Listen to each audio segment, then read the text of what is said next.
Bismillahirrahmanirrahim. Meyrimdүү, ырайымдуу Аллахтын аты менен баштадым. Жараткан Аллах Таалага эсепсиз мактоолор, пайгамбарыбыз саллаллаху алейхи вассаламга салам салаваттар болгон болсун. Бүгүн Кыргызстанда дагы бир маселе көтөрүлдү. Бул өтө бир көйгөйлүү маселе. Мамлекеттин казынасын казино менен толтурабыз дешти. Буга бүтүндөй динчилдер каршы чыкты. Тагырагы мына ушул кыргыз эли каршы чыкты. Бизге эч качан казинонун кереги жок дешти.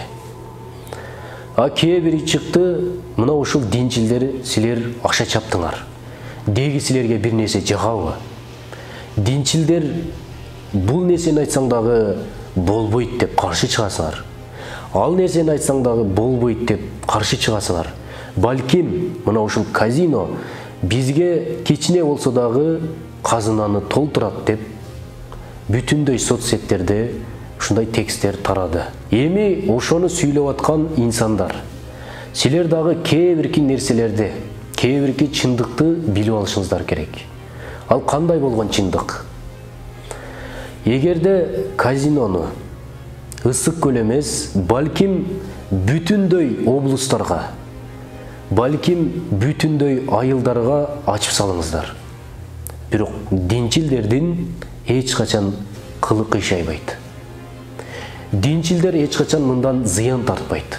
Балким ошол казинонун жанынан өтүп баратып, Аллах Тааланын түшүргөн карынан мен дагы алып калбайын, ошондон зыян тартып калбайын деп, ошол 10 метр, 20 метр, 30 метр алыстыктан өтүп, балким 10 мүнөттө жете турган жерге 15-20 мүнөттө жетиши мүмкүн.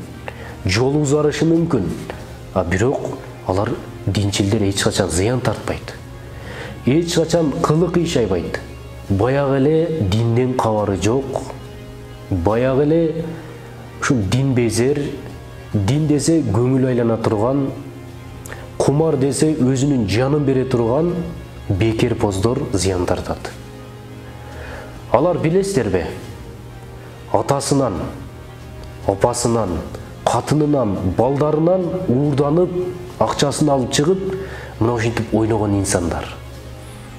Алар бүтүндөй жашоосун ошол казиного алмаштырып, бүтүндөй жашоосун казиного уттуруп, унасын, үйүн, катынын уурдатып, жада калса өзүнүн жашоосун дагы ошол казинодон уттуруп, канчалаган инсандар жанын кыйды. Мына ошол инсандар азабын тартат.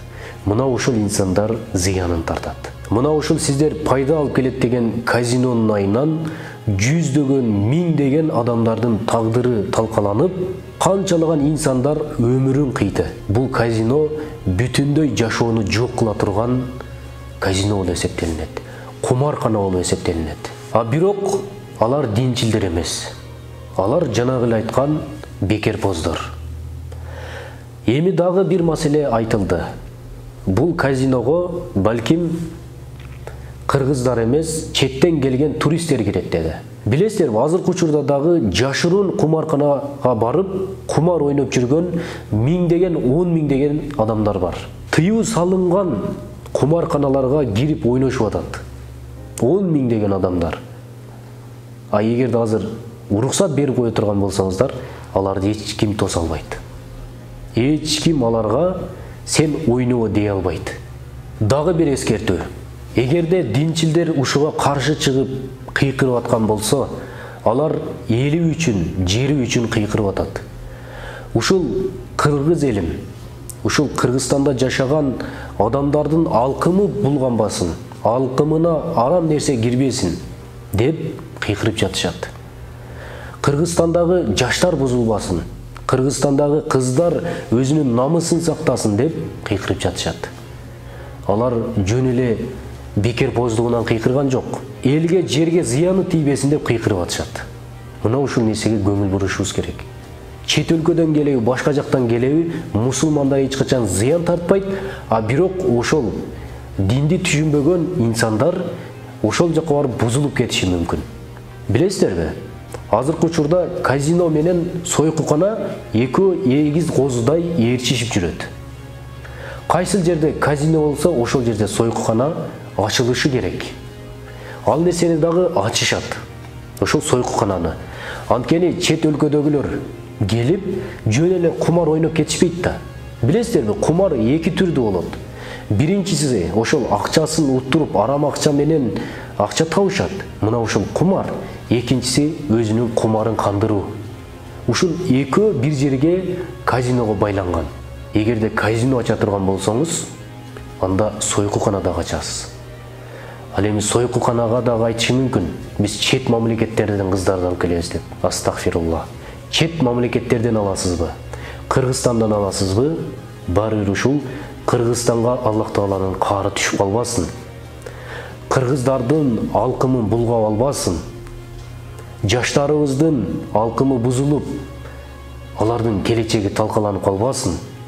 Мына ушул үчүн динчилдер кыйкырып атат. Болбойт, болбойт, болбойт деп. Балким ошол сиздер курган казиного чет элдиктер толот.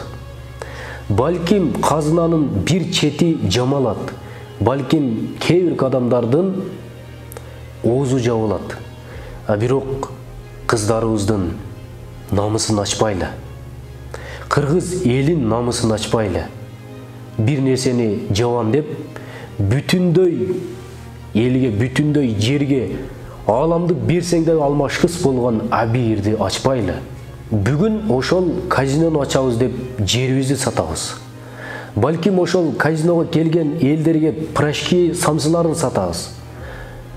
А бирок бир учур келет, эгерде ушундай боло турган болсо, анда пирожки самса деле эмес, башка жерибизди дагы сата турган күн келет.